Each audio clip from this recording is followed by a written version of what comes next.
हमारे लिए भी बहुत लोग कह देते हैं, बोले बड़े ऐश्वर्य में रहते हैं। ऐश्वर्य में नहीं रहते भाई। हाँ, बस इतना है कि मेरे आसपास जो भी है वो आपको साफ सुथरा मिलेगा, स्वच्छ मिलेगा और सुव्यवस्थित मिलेगा।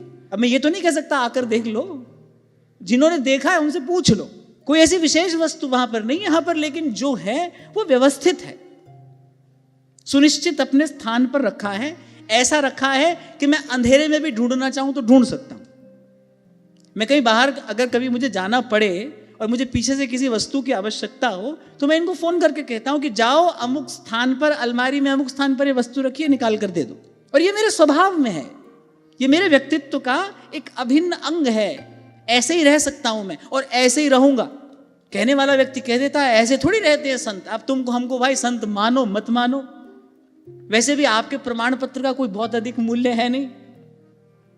हमको देने वाला जो दे रहा है हम उससे ले रहे हैं।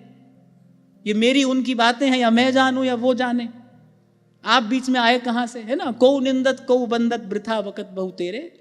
अगर ऐसे ही रहते हैं और श्री जी कृपा रही तो ऐसे ही रहेंगे। हमारी साधारण सी व्यवस्था ही अगर आपको महल जैसी लग रही है, बड़ी श्री जी कृपा है। ठाकुर जी वही आपको दिखाना चाहते होंगे। पर खैर हम महापुरुषों के सहज स्वाभाविक गुणों की बात कर रहे हैं। महाराज जी के जीवन में ये उनके सहज स्वाभाविक गुण थे। स्वच्छता, पवित्रता। महाराज जी हमको बताया करते हैं, प्रसाद पाने भी बैठते थे तो बड़े तरीके से सन्मुख पहले चौकी रखी जाती थी और उस पर बैठकर बड़ी सुंदर रीति से आप प्रसाद ग्रहण करते थे। छोटी छोटी चेष्टा उनकी देखो। आपसे कभी कहा था मैंने, एक व्यक्ति अगर अनुशासित है तो वो सुबह जगने से रात सोने तक प्रत्येक क्रिया में अनुशासित होगा। यदि उसके जीवन में व्यवस्था है तो फिर उसके जीवन में आपको सांगोपांग व्यवस्था का दर्शन होगा। ऐसा नहीं कहीं व्यवस्थित है कहीं नहीं, कहीं अनुशासित है कहीं नहीं, ऐसा नहीं होता है। आप अपने व्यक्तित्व को हिस्सों में बांट नहीं सकते, और कम से कम एक साधक तो ऐसा कभी नहीं कर सकता, वो कभी करेगा नहीं।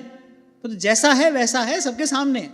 अभी कुछ दिन पहले की बात है, ऐसे किसी ने मुझे कहा, बोले कोई आपके लिए कह रहे थे, बोले देखो कैसे महल में रहते हैं, ऐसे रहते हैं क्या संत? हाँ भाई हम तो ऐसे ही रहते हैं, ऐसे ही रहेंगे। अगर मैं आपकी जानकारी के लिए बता दूं कि एक भी ताले वाली अलमारी नहीं है हमारे यहाँ, छिपा के रखने जैसी कोई चीज ही नहीं है। जो भी है वो साफ स्वच्छ है, व्यवस्थित है। और मैंने कहा कि ये मेरे व्यक्तित्व का एक हिस्सा है, क्योंकि मैंने इसको अपने साधक जीवन में अनुभव किया है कि सिमिट्री ब्रिंग सैनिटी। इस बात को मैंने 100% अपने जीवन में अनुभव किया है। इसका आपके मन चित्त पर प्रभाव पड़ता है। हाँ, एक युक्ति मैं आपको बता सकता हूं, आपको अनुभव करके देखना हो तो देख लेना। आपके कमरे में 10 चीजें, जाकर उनको बिखेर दो, फिर बैठो उनके बीच में, और फिर उनको सुव्यवस्थित करके रखो, फिर बैठो उनके बीच में। आपको स्वयं अनुभव हो जाएगा कि व्यवस्था, ये जो सुव्यवस्थित व्यवस्था है, well arranged, well organised place, इसका आपके मन चित्त पर कैसा प्रभाव पड़ता है। आप खुद देखो इसको। वस्तु 2 हो के 20 हो, साफ सुथरी होनी चाहिए, व्यवस्थित होनी चाहिए। ब्रह्मर्षि स्वामी श्री सत्यानंद जी महाराज वो ये बात साधकों से कहा करते थे। बोले कि साधु के पास भले 2 जोड़ी कपड़ा हो, लेकिन वो साफ सुथरा होना चाहिए। महाराज श्री स्वयं अपने जीवन में क्या क्या करते थे, कपड़ा धुलकर आता था, रात्रि को उसको अपने तकिए के नीचे रख लिया करते थे।